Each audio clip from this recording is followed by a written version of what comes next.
Hey everybody, welcome back to Living Between Paychecks Kitchen. I'm Oz, Jack and Later Still Like Jackson, and we're in my little galley kitchen, so this is going to be awesome. Again, it's one that I found in the Asian food market. It's going to be white stew. I've never heard of white stew, so I really want to try this. I really want to do this. So we're going to get into it. Before we do, be sure to like, share, subscribe, do all the YouTube stuff, ring the little bell, get notifications when we do these close to Tuesday and Friday. I've been having a lot of renovations. They're tearing out sheetrock and stuff, so I'm sorry these are late.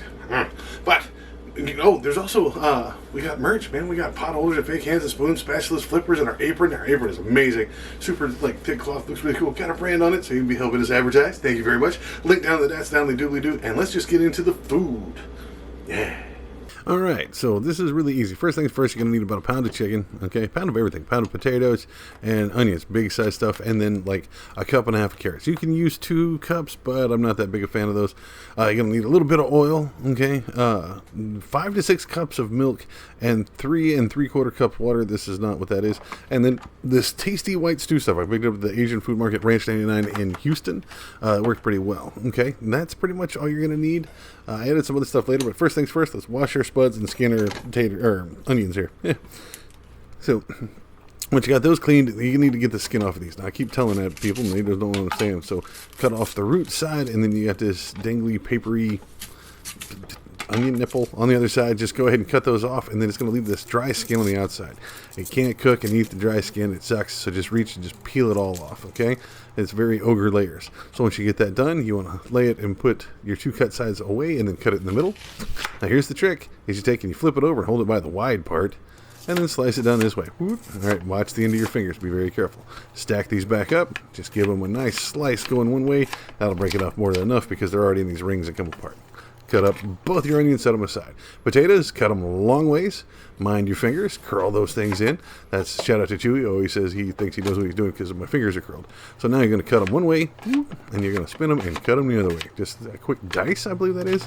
Again, shout out to Square Mary, who sent me the book I'm supposed to be learning, and I read it, and then I forgot. So get that done, set those aside. Now we're going to do the same thing with our chicken. Now, you can leave these in long strips, just cut them once, across the with the grain here, I think is what that is, and then leave them in those long strips. Or I went back the other way and cubed it down more because I wanted it to be more like a stew. Okay, so just go back and cut it away. Make sure you get it all the way down to the board so you don't end up with giant bedraggled chunks of chicken in there that have been still tied to each other with long thin strands of fibers. Okay, so just cut them down as best you can. Set those to the side.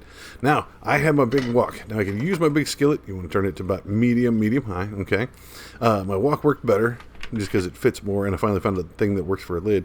So put about 2 tablespoons of oil down the bottom. Okay, let that get hot. So once it gets hot, throw in your potatoes by itself. You could use a big skillet. You just need something to cover it with. All right, I'm just checking, make sure there wasn't any hair or anything that fell in this thing. So let this start to heat up. Okay, so stir it around. You're going to give it a nice deep stir fry, but potatoes take a little while. So this took about 3 to 4 minutes to start these to get cooked. Okay. Always make sure to break them up. If they're too big, pull them out and cut them down, but these work pretty well, especially for stew that's going to cook down. Bigger chunks make longer cook time. So, like I said, 3 or 4 minutes, get these started. They start to get shiny, a little clear around the edges, and then we need to add the rest of our stuff, okay? So we're going to start with our onions first. Let them do another 2 minutes, okay? Like I said, it's 3 to 4 for the potatoes, then add another 3 minutes here. These will start to get shiny, a little softer around the edges, and then add your carrots, okay? Now, the carrots, it called for weird grams. I don't understand freedom units, so it went through cups. It was supposed to be 2 cups. I'm not a giant fan of carrots, so I did about 1.5 cups of this pre-shredded carrots. You can cut them up. It's usually, 9, I can't remember the grams that they said, but it was roughly 2 cups of carrots, all right? So I used 1.5. So stir these around, get them to start cooking down. It took them about 3 to 4 minutes to get all the rest of it kind of cooked down and match my potatoes. Sorry about the steam right in the camera. I thought I had it at an angle where it wasn't going to affect it, but whatever. Be sure to keep scraping this stuff off the side. This is your stir fry. If it's sizzling, if it's popping, or it's burning on the bottom, if your fire's too hot, go ahead and turn it down. Like I said, mine's at medium. It goes to 9. Mine's set at about 6.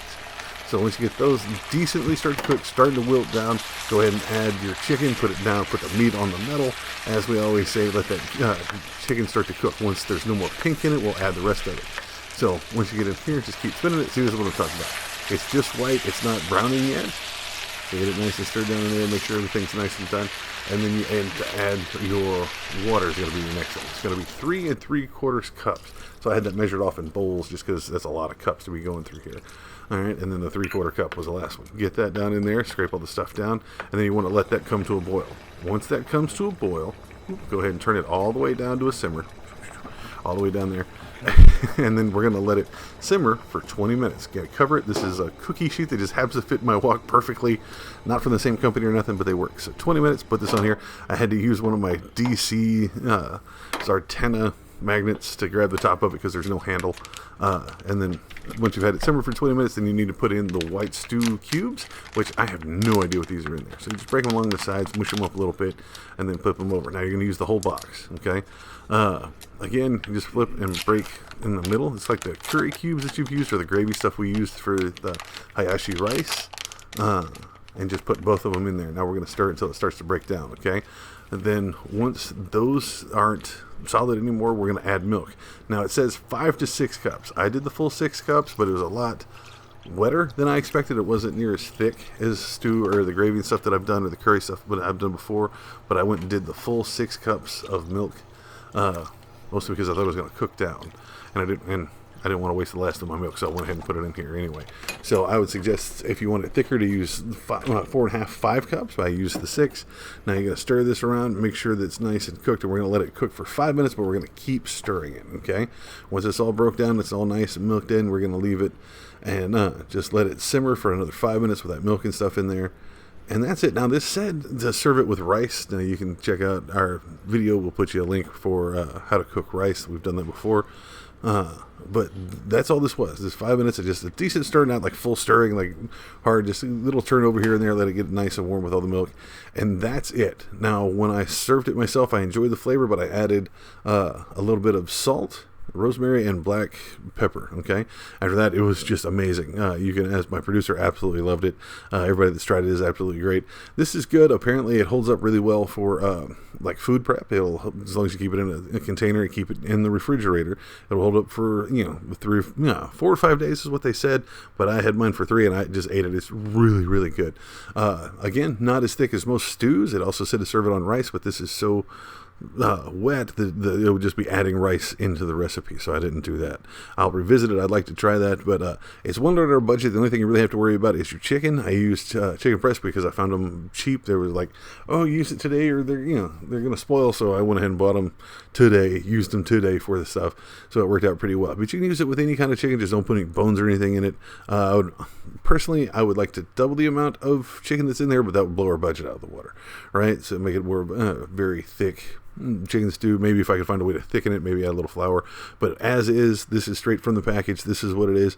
This is very, very good. I've never heard of a milk-based white stew before, so I was just enthralled to try this. So yeah, you got to look this one up. And there you have it, folks. It's the tasty white stew. It's the Japanese creamy white stew. I didn't know it was possible. I'm pretty sure other people are like, yeah, dude, but yeah, this is great. If you do it differently, you want to see me do it differently, see to add anything, let me know, man. This makes ton of this stuff. I'll be probably eating it all week, so that's great. But let me know. We'll revisit this. This will come back. Or you want to tell me how horrible I am for making it, serve it, put it down in the comments, man. That's what they're there for. Or if you just got any other recipes, hit us up, man. You can also find us on Facebook, Pinterest, Patreon, with all of those that live between Paycheck's Kitchen. We're also on Instagram.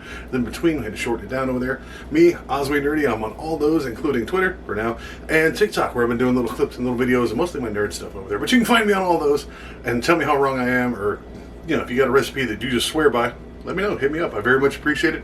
And I'll see you all next time. I'm going to go eat some of this. And then I got a search and rescue class I got to go to. It's for cert. I'll see you all later. Y'all be safe.